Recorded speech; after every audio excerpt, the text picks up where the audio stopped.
Question is asking what is this value. Now step by step we'll do. We'll first take the cross product here.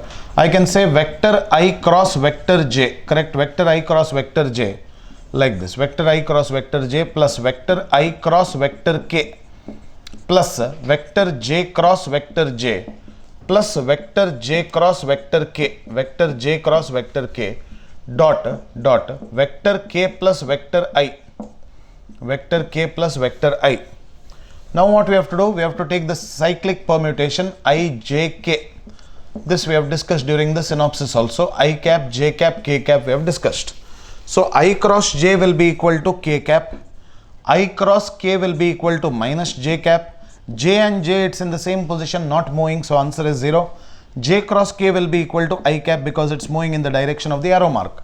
Dot k cross I, dot k plus I, correct or not? So I can say this is k dot k, this is k dot k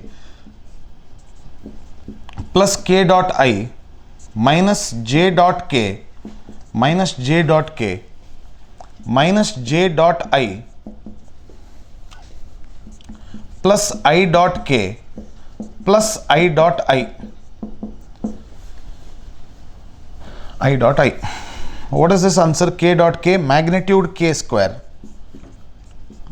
K dot I is 0, j dot k is 0, j dot I is 0, I dot k is 0.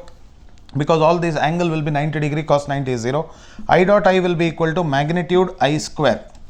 So what is your answer that we get is equal to 1 plus 1, that is equal to 2 will be the answer to the question.